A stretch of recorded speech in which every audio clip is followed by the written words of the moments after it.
Précédemment, j'ai parlé de quelques caractéristiques. Je vais y revenir rapidement parce que certains au milieu de vous n'ont pas le temps de venir en semaine à cause du travail. Je vais revenir rapidement. Premièrement, j'ai dit ceci, que l'une des caractéristiques d'une secte, c'est l'esprit de division par rapport au corps du Christ. Les sectes se coupent du corps. Elles se sentent meilleures que les autres. Il n'y a pas de délivrance en dehors de notre Église. Il n'y a pas de repentance en dehors de notre Église. Il n'y a pas de miracle en dehors de notre Église. Il n'y a pas d'enseignement en dehors de notre Église. Il n'y a pas de prophétie en dehors de notre Église. Il n'y a pas de sainteté en dehors de notre Église. Si tu n'es pas dans notre Église, tu n'es pas sauvé. Si tu n'écoutes pas notre pasteur, tu n'iras pas au ciel. Si tu ne lis pas nos livres, tu ne connaîtras rien. C'est une secte. Dans les sectes, il y a l'orgueil spirituel et la prétention d'avoir le monopole de la vérité, le monopole de la puissance, le monopole des miracles. Dans les sectes, on ne prêche pas Jésus, mais on prêche l'Église. On ne prêche pas Jésus, mais on prêche la communauté. Viens dans notre Église et tu seras sauvé. Ce n'est pas l'Évangile. Écoute notre pasteur et tu seras sauvé. Ce n'est pas l'Évangile. Dans la secte, on ne présente pas Christ, mais on présente l'Église. Et on prétend que l'Église a la capacité d'amener au ciel. Ce qui est archi faux, c'est l'Évangile. C'est Jésus-Christ qui amène au ciel. Amen. Deuxième caractéristique d'une secte, la secte est une contrefaçon de l'Église. C'est-à-dire, elle porte le nom d'Église, elle porte le nom d'assemblée, mais elle est une boutique, elle est un supermarché spirituel, elle est une loge satanique. C'est pourquoi, mes frères et sœurs, ne vous contentez pas à lire sur le mur « Église » pour croire que c'est l'Église. Ne vous contentez pas à lire sur le mur « Assemblée » pour dire que c'est une assemblée. Je peux écrire « Assemblée », je peux écrire « Église », mais ce n'est pas l'Église. N'est-ce pas que sur certains murs, il est écrit « Chambre froide », mais il n'y a plus de moteur. Amen, hein? Il y a longtemps que le frigo ne fonctionne plus, mais c'est écrit chambre froide. Troisièmement, une autre caractéristique d'une secte, la secte place la parole de son leader et les écrits de son leader au-dessus de la parole de Dieu ou au même niveau que la parole de Dieu. Lorsque j'ai écrit mon livre Stratégie face à la tentation ou le livre sur Découvre, expérimente la présence de Dieu, si je dis que ce livre-là fait autorité comme la Bible, nous devenons automatiquement une secte. Dans la secte, on interprète la parole à la lumière des livres du leader, mais dans l'Église, on interprète la parole à la lumière du Saint-Esprit. Dans la secte, on dit le pasteur a dit, le père spirituel a dit. Dans l'Église, on dit il est écrit, la Bible dit, le Saint-Esprit a dit. Amen. Quatrièmement, c'est ce qui a été dit, mais nous vous rattrapons. Amen, hein? La fausseté, on dit il y aura des faux docteurs, des faux prophètes. Et là, j'aimerais dire ceci, mon frère. Tu te dis prophète, qui t'a établi prophète? Voici, mes frères et sœurs, pour ce qui est d'être prophète. Pour dire que tu es prophète de ministère, il ne suffit pas d'avoir des visions, d'avoir des rêves et des songes. Tu dois d'abord avoir l'un des 5 ministères de la parole. Amen. Celui qui n'a pas l'un des 5 ministères de la parole, soit pasteur, soit docteur, soit évangéliste, soit apôtre, soit un enseignant de la parole, mais qui dit avoir un ministère prophétique, n'a pas un ministère prophétique. Tu peux avoir un don de prophétie, un don de révélation, un don de parole de connaissance sans avoir le ministère prophétique. Tout prophète de ministère enseigne la parole d'abord. Amen. Mais si tu es incapable d'enseigner la parole, mais tu n'as que des révélations à donner, tu as un don, mais tu n'as pas un ministère. Et lorsque tu n'as pas le ministère, mais tu te fais prophète et tu veux enseigner la parole, tu vas enseigner des hérésies parce que le don spirituel ne donne pas l'onction de l'enseignement. Vous comprenez ce que je dis? Alléluia.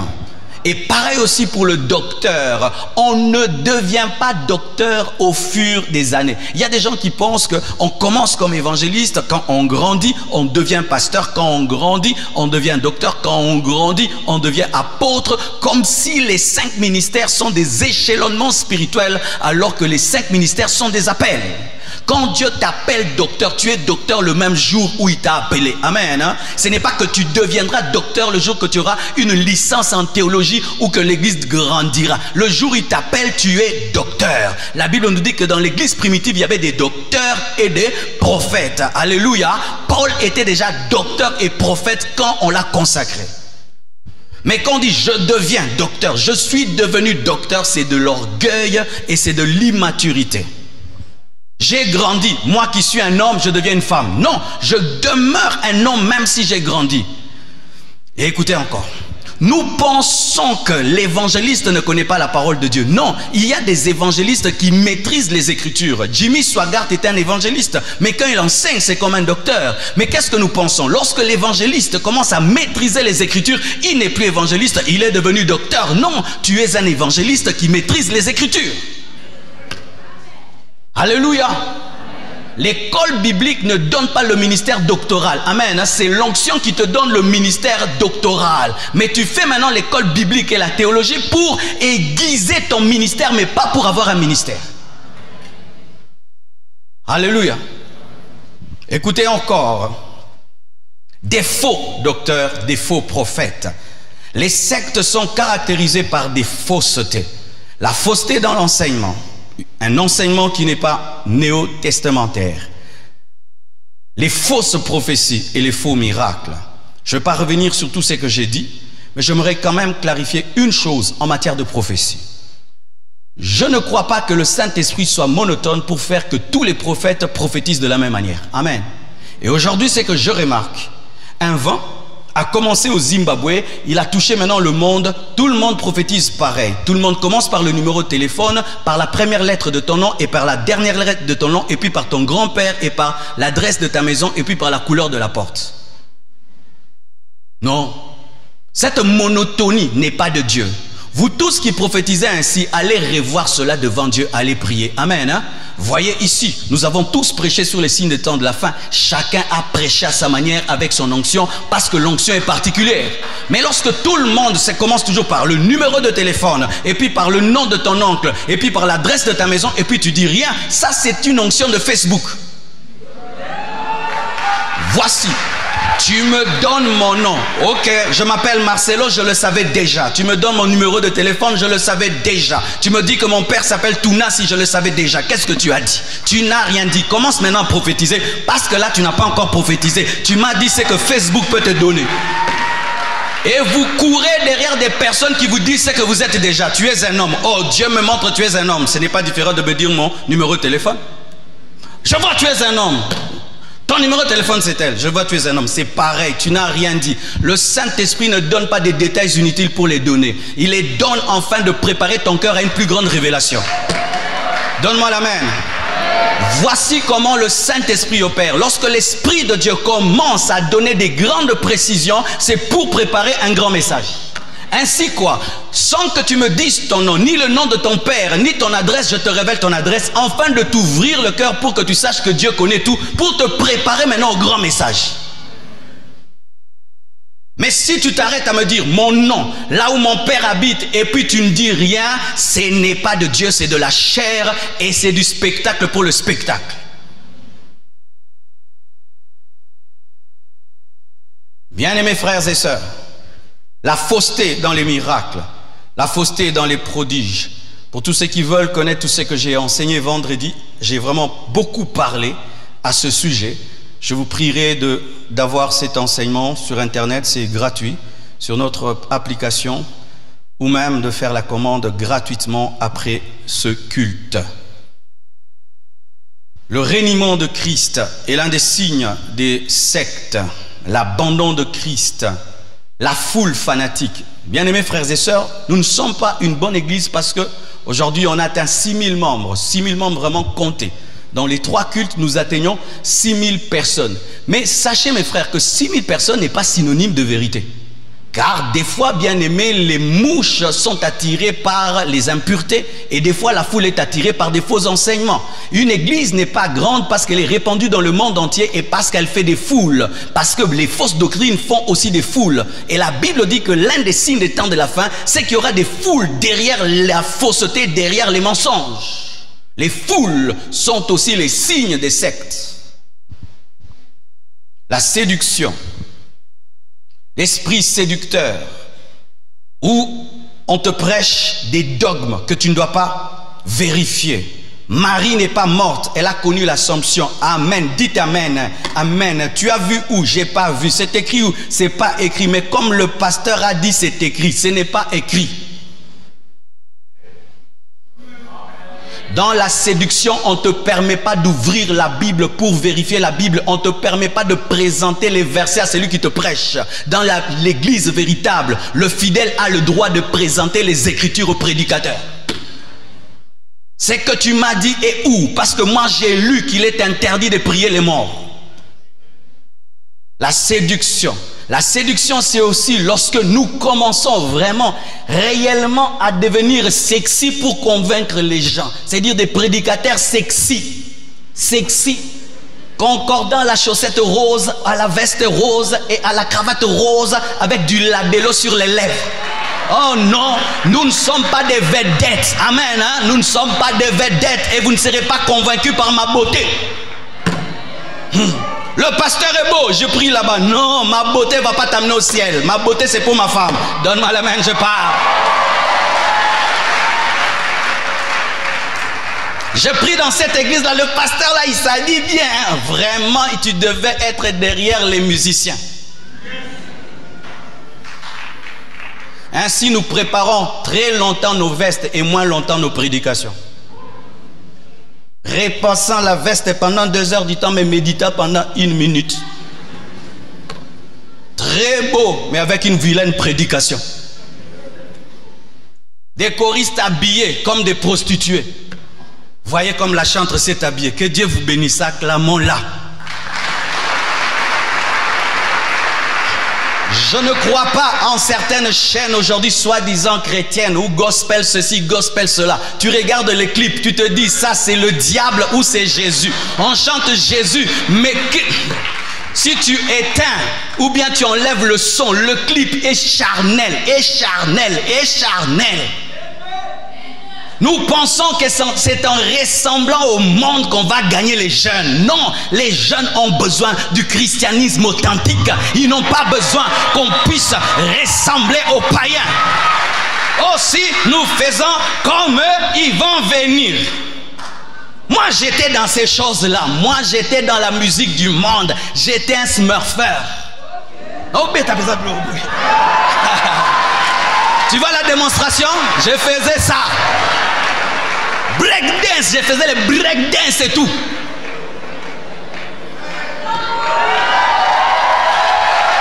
Donne-moi la main, je vais prêcher. Mais je ne me suis pas converti parce que les choristes de ces temps-là faisaient comme nous. Non, ils chantaient, je sentais la gloire de Dieu. Ils chantaient, je sentais la présence de Dieu. Ils chantaient, je sentais la pureté de Dieu. Ils chantaient, ça touchait mon cœur. Aujourd'hui, nous chantons, c'est beau, mais il n'y a pas de puissance. La séduction, pensant séduire les gens pour les garder. Des protocolaires habillés comme des hôtesses de l'air. Tout dehors, tout dehors. Soyez le bienvenu. Ce que tu gagnes dans la chair, tu dois le conserver dans la chair. Ce que tu gagnes dans l'esprit, tu le conserves en esprit. Je n'ai pas à créer des artifices pour vous gagner. Je prêche la parole, le Saint-Esprit vous convainc, point. Mais je ne ferai pas des choses charnelles pour vous garder, parce que l'Esprit de Dieu suffit pour le faire.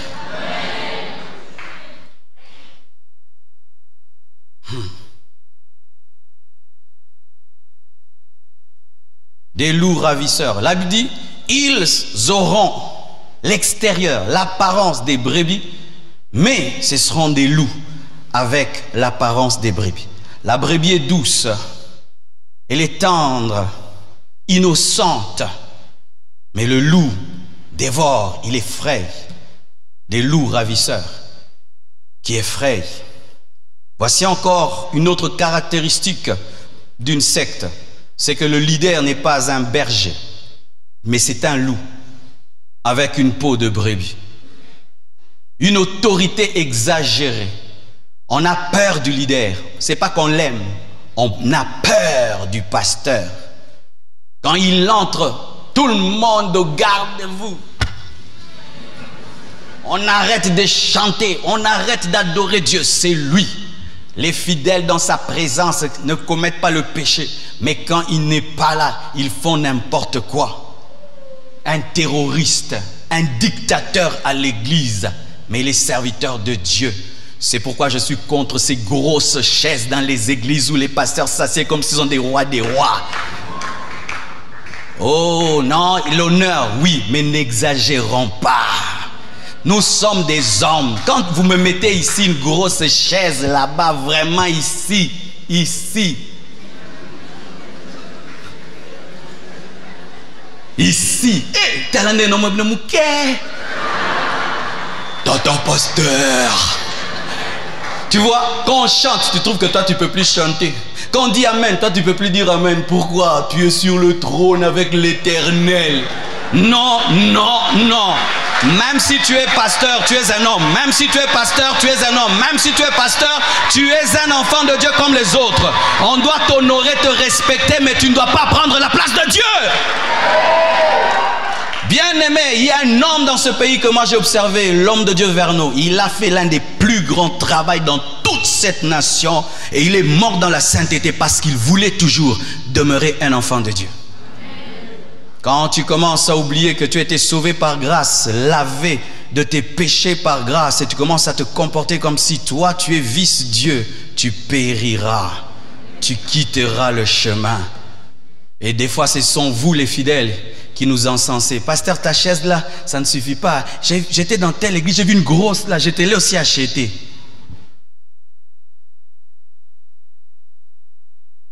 Lourd ravisseur.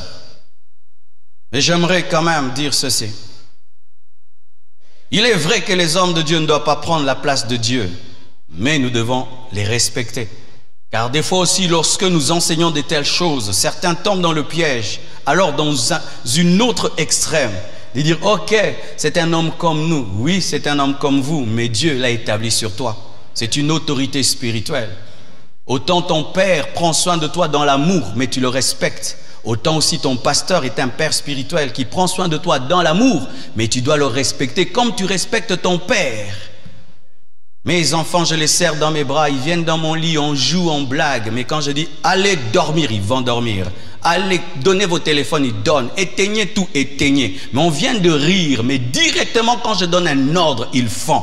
Ainsi, vous devez apprendre aussi à respecter les personnes humbles. Amen. Car des fois, c'est vous qui déviez les personnes humbles. Je m'humilie et je me comporte pas comme un Dieu parmi vous. Je vous traite comme mes frères, mais je remarque que vous respectez plus les gourous. Mais moi, parce que je suis humble, vous marchez sur moi. Ah, je peux aussi changer. La Bible dit dans 1 Timothée 5, verset 17... que les anciens qui dirigent bien soient jugés dignes d'un double honneur.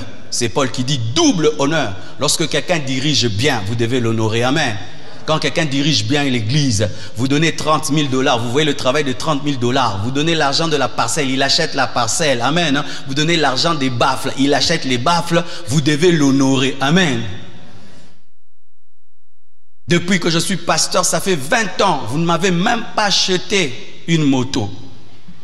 Oui, cadeau du pasteur. Pasteur, vraiment pour tes 20 ans de ministère, pour tout ce travail, nous te faisons une surprise. Voici même une moto. Jusque là, non? Je passe.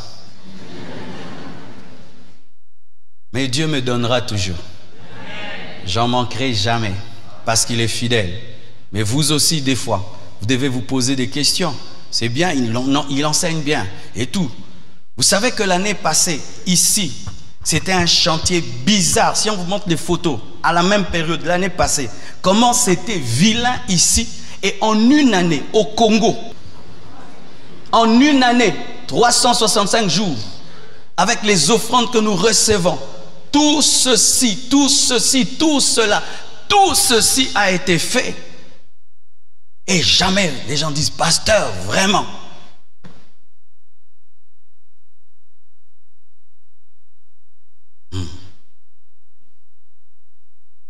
Je laisse un temps de méditation. Pour ce matin,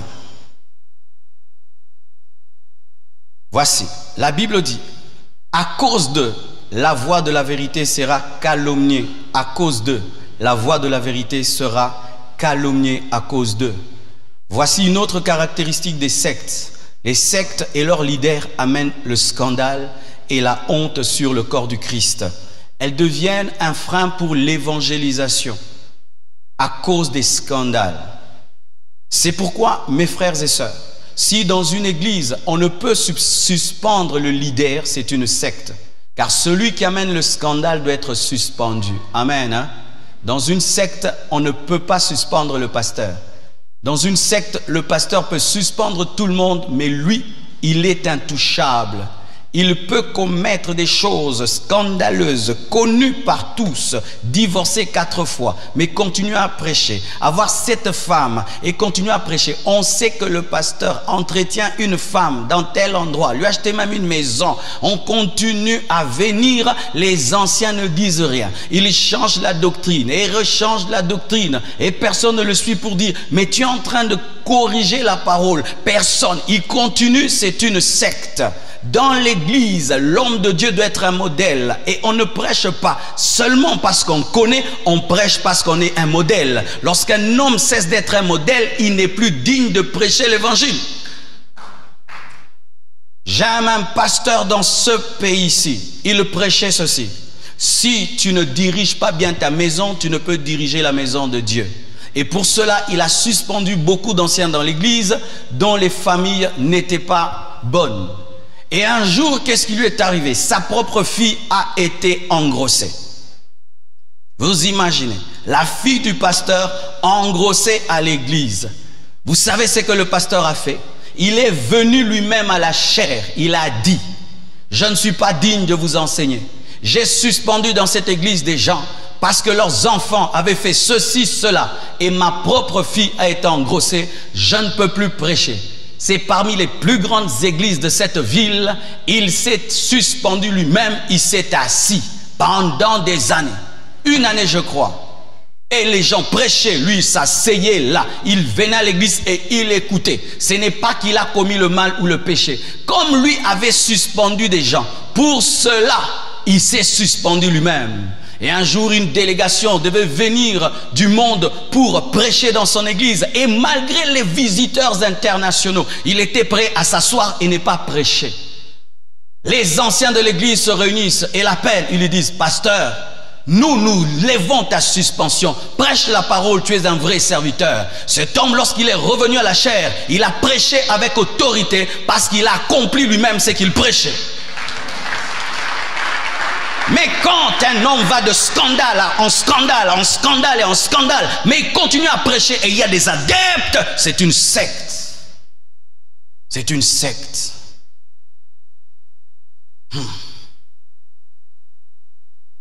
Voici, mes frères et sœurs, une autre caractéristique. L'interdiction des choses que Dieu a établies et reconnues. La Bible dit prescrivant de ne pas se marier et de ne pas manger des aliments que Dieu a donnés à ceux qui sont sauvés afin qu'ils les prennent avec action de grâce. Dans les sectes, on interdit ce que Dieu a permis. On interdit de se marier. Dieu a dit qu'il n'est pas bon que l'homme soit seul. Mais eux disent, il est bon d'être seul pour servir Dieu.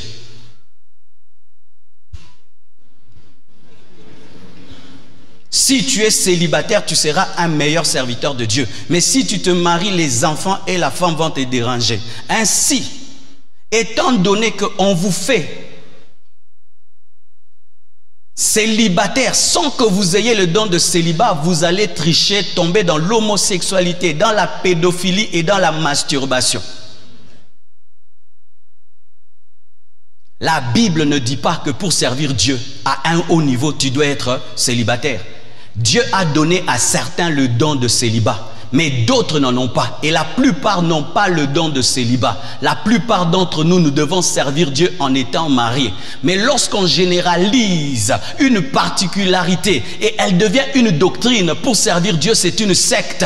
Ainsi, les gens vont faire des vœux de célibat qui ne sauront pas accomplir. C'est ainsi qu'il y a des bébés en secret, des enfantements en secret, des avortements en secret, des nini en secret et des trucs en secret et en secret. Pourquoi? Dieu crée l'homme avec un estomac et toi tu lui dis de ne pas manger. L'estomac va crier, il va manger. Et remarquez, au départ, les gens pouvaient obéir à cela. On trouvait des très très jeunes filles, ma soeur. Mais plus le temps passe, les vieilles, ma soeur, les jeunes, prescrivant de ne pas se marier alors que Dieu a établi le mariage comme une institution. Je ne peux pas, moi, en tant que leader de l'église, dire si tu veux être mon collaborateur, tu ne dois pas te marier. Si je le fais, c'est une secte. Prescrivant de ne pas manger des aliments que Dieu a donnés, afin que l'homme les prenne avec action de grâce. Même pour ce qui est du cochon, vous pouvez manger le cochon. Donne-moi la main, je vais t'expliquer. On dit qu'il ne faut pas manger le cochon parce que le possédé de Gadara, quand il était délivré, les cochons sont entrés dans les pourceaux. Mais où sont allés les pourceaux? Les pourceaux ont fini dans la pente escarpée et ils sont morts. Donc ces cochons-là, je ne peux les manger. Mais les cochons-ci, je peux les manger parce que ces cochons-ci n'étaient pas là-bas.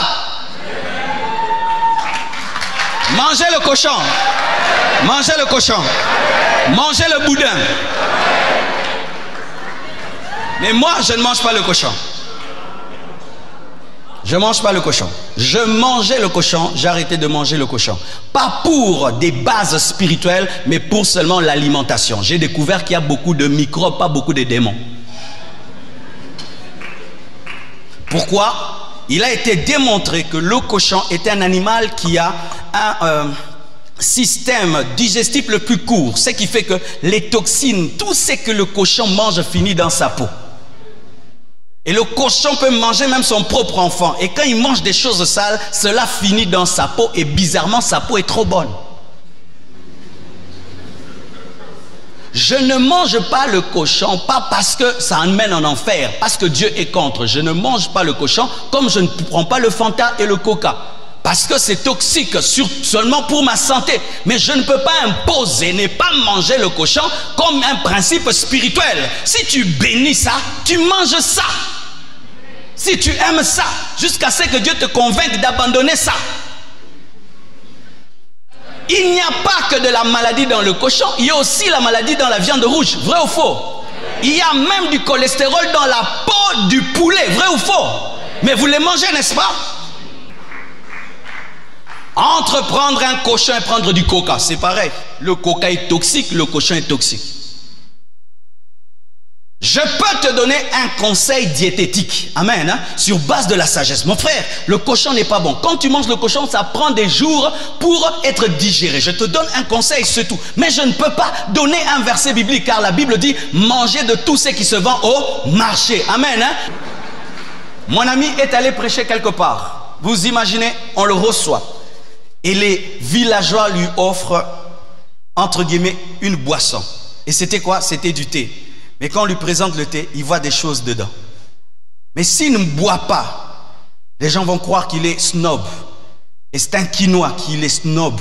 Et ils ne vont pas recevoir l'évangile. Il a prié et il a bu. Et il n'est pas mort. Ah, je sens qu'il y a des gens qui disent le serpent. Est-ce que le diable a créé le serpent?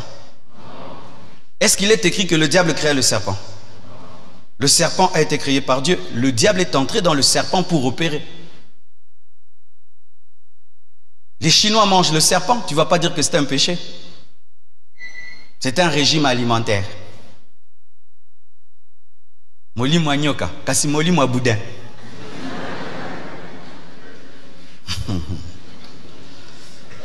Amen. Même le fait d'être végétarien. Aujourd'hui, il y a des gens qui enseignent qu'être végétarien, c'est bon pour la spiritualité. C'est l'occultisme. Amen. Lorsque tu vois quelqu'un t'enseigner la Bible et te dit sois végétarien pour avoir l'onction, c'est l'occultisme. C'est l'occultisme. Amen. Hein? C'est l'occultisme. Jésus mangeait le poisson. Amen. Jésus mangeait le poisson. Il ne mangeait pas que des légumes. Jésus mangeait le poisson. Il aimait beaucoup le poisson. Mais eux, ils enseignent que si tu manges le poisson, tu as tué un être vivant. Jésus tuait les poissons, il mangeait le poisson. Et tu ne peux pas être plus chrétien que Jésus. Je peux te dire d'être végétarien seulement pour avoir la taille, pour avoir la ligne. Mais si j'ajoute à l'enseignement végétarien la spiritualité, c'est l'occultisme. C'est l'occultisme. Quel est le secret de ton ministère? Je ne mange que des légumes. C'est le secret de mon ministère, c'est l'occultisme. J'entends des gens qui disent, je chasse les démons, je ne peux pas manger la viande parce que je chasse les démons de vaches, les démons de ceci, alors je ne peux pas manger ces choses-là. Oh, tu es plus biblique que la Bible. Amen. Faites attention lorsqu'on vous interdit des choses. Et j'aimerais parler de ceci, du jeûne. Dites jeûne. On ne peut imposer les jeûnes à quelqu'un dans l'église. Vous savez ça? Ah oui. C'est vrai, en tant que pasteur, j'aimerais que lorsque je décrète un jeûne, que toute l'église entre. Mais nous devons avoir cette prudence de dire aux gens, si tu peux, car il y a des gens qui ne peuvent pas. Mes reins fonctionnent parfaitement, mon cœur fonctionne parfaitement, mon estomac parfaitement. Je décrète un jeûne de 40 jours et je peux le faire parce que ma condition physique me le permet. Mais il y a des gens ici, il suffit qu'ils fassent 7 jours sans boire de l'eau, il peut mourir. Qu'est-ce que je te dirais? Nous allons jeûner 40 jours et jeûne si tu peux. Et si tu ne peux pas jeûner à sec, bois de l'eau. Le sacrifice de la croix est plus important que nos jeûnes de prière. Amen. Hein? Nous ne devons jamais oublier. C'est pourquoi beaucoup d'hommes et de femmes meurent dans les sectes. Les sectes tuent les gens parce qu'on vous impose des jeûnes que vous ne pouvez supporter. On va faire le jeûne de 40 jours. Si physiquement tu ne peux pas, arrête au 20e. Nous, on va continuer.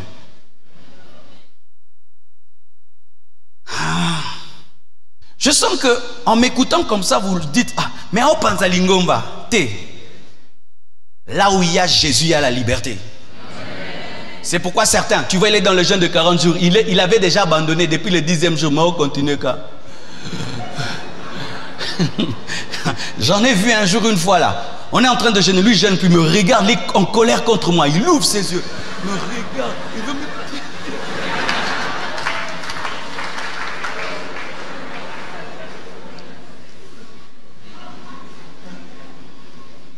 Et d'ailleurs aussi, la Bible dit que ces genres de démons ne partent que par le jeûne et la prière. C'est vrai, je peux te demander de jeûner pour que tu pries pour ta délivrance, mais bibliquement, c'est celui qui prie qui doit jeûner, celui pour qui on prie mange.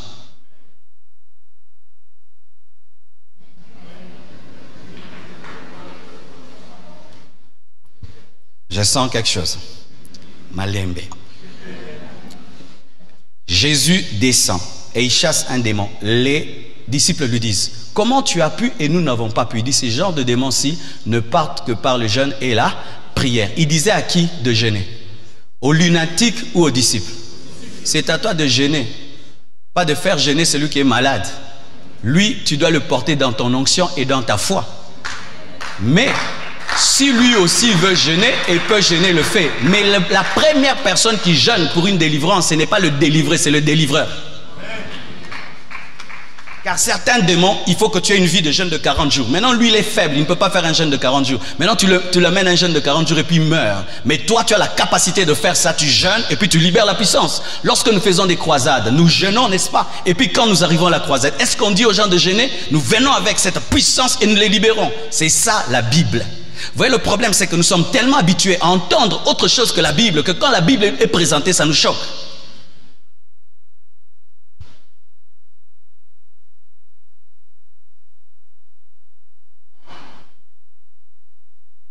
Amen. Une autre caractéristique d'une secte, la contradiction entre l'extérieur et l'intérieur. La contradiction entre l'extérieur et l'intérieur. La Bible dit, ayant l'apparence des brebis, l'extérieur des brebis, mais étant des loups. L'apparence de l'amour, mais à l'intérieur c'est la méchanceté. L'apparence de la douceur, mais à l'intérieur c'est la brutalité. C'est ce qui arrive dans les sectes. Les sectes attirent de loin, elles te montrent l'amour, la joie, la paix. Mais quand tu entres, tu trouves que ce n'est pas le cas.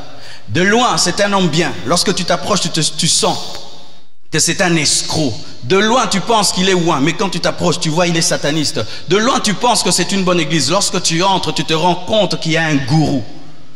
Les sectes sont belles de loin, à l'extérieur, parce qu'on voit la peau de la brebis. Mais quand on s'en approche, on trouve un loup.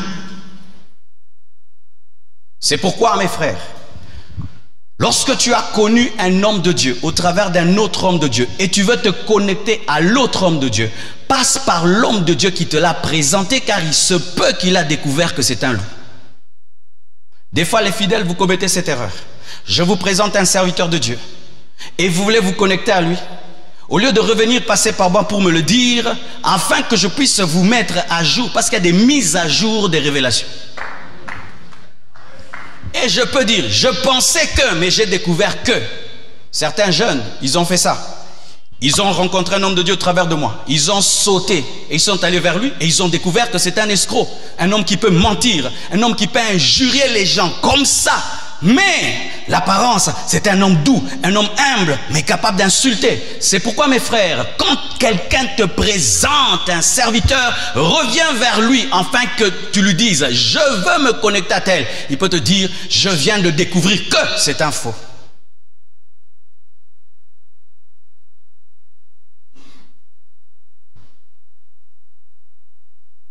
J'aimerais terminer. Dites la doctrine des démons. Dans la secte, on trouve une doctrine inspirée par le diable, une doctrine inspirée par les puissances des ténèbres. Et certaines doctrines inspirées par les puissances des ténèbres sont obtenues par ce qu'on appelle l'écriture automatique. Dites l'écriture automatique. Qui a déjà entendu parler de l'écriture automatique? C'est une manière d'écrire où tu es en transe, en extase, tu perds le contrôle de ton intelligence et un esprit commence à contrôler ta main et tu commences à écrire. Tu ne regardes même pas le papier, tu écris des choses, tu écris et tu écris parfaitement, un parfait français, un parfait anglais, des choses tellement profondes qui dépassent ton intelligence. Tu peux faire même écrire tout un cahier, tout un livre en un seul jour et quand tu finis, tu es surpris par ce que tu as écrit. Beaucoup d'hérésies qui ont pignon sur rue en ce temps de la fin ont été reçues par une écriture automatique. C'est-à-dire tu lis l'hérésie, mais tu trouves que l'hérésie est parfaite. Qui a déjà lu des trucs comme ça? Tu vois la manière d'écrire, mais non. Quelle intelligence!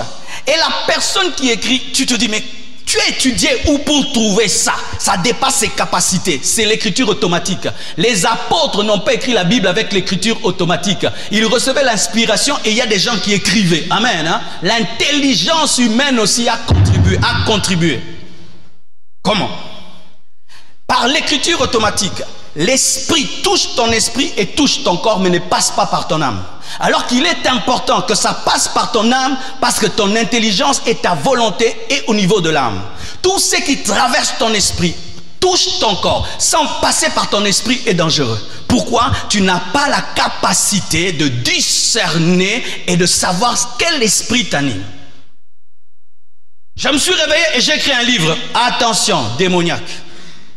Les prophètes de l'ancienne alliance recevaient l'inspiration et ils écrivaient. Et pendant qu'ils écrivaient, leur intelligence était en éveil. C'est pourquoi, même plus loin, voici, les doctrines qui proviennent des trans ne sont pas de Dieu. Les doctrines qui proviennent des trans. Je perds le contrôle de ma personne et tout d'un coup un esprit commence à parler en moi. Et lorsque j'arrête de parler, je ne sais plus ce que je disais, ce n'est pas de Dieu. Lorsqu'on prophétise, on est conscient de ce qu'on dit. Quand on était jeune, on voulait jouer à ça. C'est-à-dire si j'ai une prophétie contre quelqu'un, maintenant je vais te montrer que c'est une fausse prophétie quoi. Maintenant je vais te montrer que c'est Dieu. Quand je te donne ça, je tombe. Moi-même je me fais tomber. Mais si quelqu'un prophétise, tu prophétises, et peut dire, tu avais dit ça. Oh, je ne sais pas. Tu avais dit ça, je ne sais pas. Ce n'est pas l'esprit de Dieu. L'esprit du prophète est soumis au prophète. Pourquoi? Parce que le diable aussi opère dans la prophétie. Tu dois garder le contrôle pour discerner ce qui est de Dieu, ce qui n'est pas de Dieu. Mais lorsque tu poses la question, votre doctrine, vous l'avez trouvée comment? Le prophète était en extase. Il a dit des choses et des choses et des choses. Et puis il s'en souvenait plus. Mais nous, on a écrit, c'est le diable. Je dois avoir mon intelligence en place pendant que je prêche pour que je puisse résister contre une puissance de ténèbres, parce que lorsqu'on prêche, même les puissances de ténèbres opèrent. C'est pourquoi vous devez vous opposer à cette doctrine des démons qui pousse les chrétiens à faire le vide de la pensée. Il y a une différence entre la concentration et le vide de la pensée. Si je te dis frère, sois concentré, c'est dire aie tes pensées fixées sur Jésus. Aie tes pensées fixées sur ce que tu demandes à Dieu. Aie tes pensées fixées sur les Écritures. Aie tes pensées fixées sur la présence de Dieu. Mais si je te dis, oublie tout. Oublie-toi toi-même. Oublie ton corps, ton âme, ton esprit. Oublie que nous sommes ici. Nous ne sommes plus là. Le vide, vide, vide, vide. Quand tu fais le vide de la pensée, ton esprit devient un boulevard des démons et toutes sortes de puissances de ténèbres peuvent entrer. C'est pourquoi sachez même, l'exercice des dons spirituels ne demande pas toutes ces concentrations. Nous opérons dans les dons spirituels par grâce. Par grâce. Non, mes frères, c'est par grâce. Comme je l'ai dit au premier culte, je suis allé avec Maman Blanche manger quelque part. On était en train de manger. Pendant qu'on mangeait, on cause. Du coup, elle a une vision. Dieu lui montre une sorcière qui vit dans la maison là. Et elle dit, c'est parmi les 3 filles qui étaient à la porte quand nous ont reçu. Voici, précision, mais Aoulia. Ils étaient dans la chambre haute en train de prier. Tout à coup, tout à coup, tout à coup, le Saint-Esprit les a remplis. C'est ça la parole.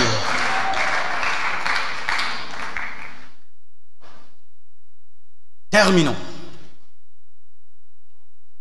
Les fausses doctrines, des fois, proviennent de la Bible, mais une Bible mal utilisée. On appelle ça les kabbales. Les kabbales, c'est l'occultisme que les juifs pratiquent, mais par la parole. Les kabbales juifs. Où on te montre l'occultisme, mais dans la Bible. C'est pourquoi, mes frères, faites attention. Prenez le temps de lire votre Bible. Car si tu ne lis pas bien ta Bible, quelqu'un viendra t'enseigner l'occultisme, mais par la parole. Te donner des versets bibliques, tirés de leur contexte pour t'amener vers le diable. Vous ne pouvez pas aujourd'hui aller vers un mur de lamentation pour invoquer Dieu. Ce n'est pas le Nouveau Testament. La croix de Jésus-Christ suffit. Vous ne pouvez pas aller dans le tombeau de Jésus-Christ prier. Ce n'est pas la Bible. Jésus est dans ton cœur. Tu n'as pas besoin d'aller en Israël pour prier. Vous n'avez même pas besoin d'aller à Golgotha prier, ni aller au mont Sinaï prier. Christ a tout accompli. La Bible dit, l'heure est arrivée où les vrais adorateurs adoreront le Père en esprit et en vérité. Ce n'est ni sur cette montagne, ni en Israël, mais c'est en esprit. En esprit, quiconque t'amène à prier que dans un lieu, ce n'est pas l'évangile. Jésus n'est pas dans un lieu. Dans le christianisme, il n'y a pas de terre sainte et il n'y a pas de lieu de pèlerinage. Il n'y a pas de lieu de pèlerinage. J'irai en Israël le jour que je voudrais. Et si je ne vais pas, j'irai pas. Ça ne me fera rien du tout, je ne rate rien. Nous allons organiser un séminaire spécial à Golgotha. Ne ratez pas. Ta vie sera impactée, car tu marcheras là où Jésus a marché. Tu marcheras et tu prieras là où... C'est publicitaire, mais ce n'est pas biblique. C'est publicitaire, mais ce n'est pas biblique, car il n'est plus dans le tombeau. J'ai ramené l'eau du Jourdain, puise l'eau de la régie des eaux. J'ai ramené la terre de Golgotha. C'est du fétichisme. J'ai ramené ces tissus en Israël, fait par les Chinois.